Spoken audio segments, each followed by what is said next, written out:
Dear Esther, I have now driven the stretch of the M5 between Exeter and Bristol over 21 times. But although I have all the reports and all the witnesses, and have cross-referenced them within a millimetre using my Ordnance Survey maps, I simply cannot find the location. You'd think there would be marks to serve as some evidence. It's somewhere between the turn-off for Sanford and the welcome brake services. But although I can always see it in my rear-view mirror, I have as yet been unable to pull ashore.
I had kidney stones and you visited me in the hospital.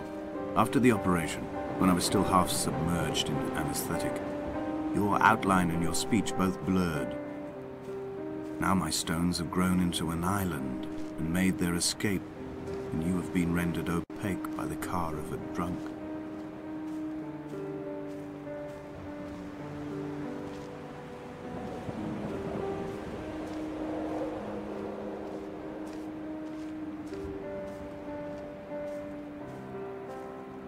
What charnel house lies at the foot of this abyss?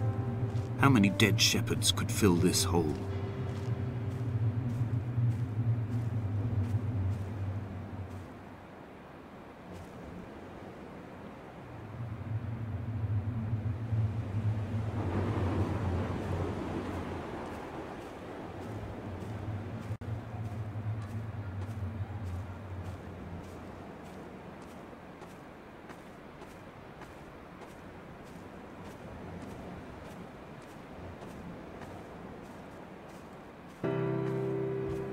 I've begun my ascent on the windless slope of the western side.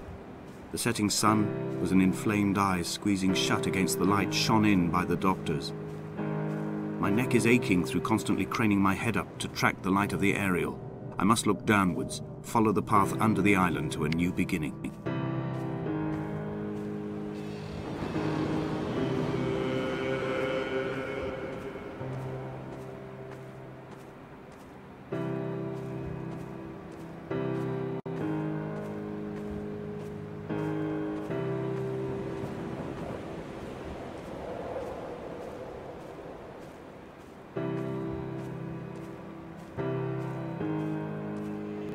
The bothy was constructed originally in the early 1700s. By then, shepherding had formalized into a career. The first habitual shepherd was a man called Jakobsen, from a lineage of migratory Scandinavians. He was not considered a man of breeding by the mainlanders. He came here every summer whilst building the bothy, hoping eventually that becoming a man of property would secure him a wife and a lineage. Donnelly records that it did not work. He caught some disease from his malcontented goats and died 2 years after completing it. There was no one to carve white lines into the cliff for him either.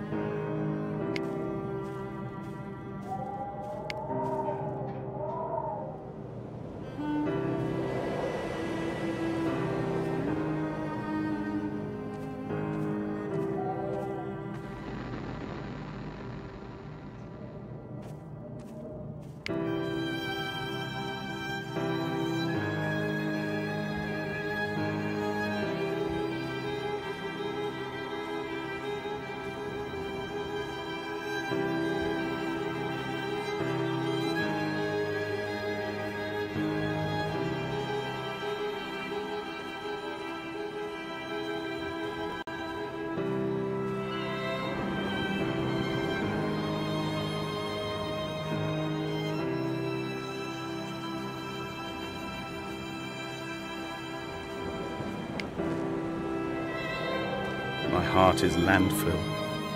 These false dawns waking into the still never light. I sweat for you in the small hours and wrap my blankets into a mass. I have always heard the waves break on these lost shores, always the gulls forgotten. I can lift this bottle to my ear, and all there ever is for me is this Hebridean music.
Jakobsen's ribcage, they told Donnelly, was deformed, the result of some birth defect or perhaps a traumatic injury as a child.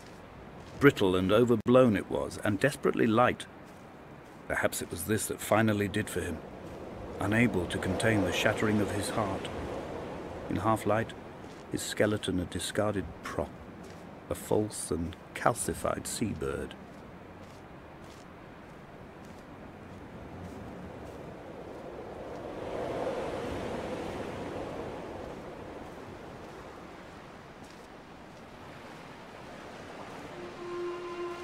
They found Jakobsen in early spring. The thaw had only just come. Even though he'd been dead nearly 7 months, his body had been frozen right down to the nerves and had not even begun to decompose. He'd struggled halfway down the cliff path, perhaps looking for some lost goat, or perhaps in a delirium, and expired, curled into a claw right under the winter moon. Even the animals shunned his corpse. The mainlanders thought to bring it home unlucky. Donnelly claims they dragged it to the caves to thaw out and rot, but he is proving an unreliable witness.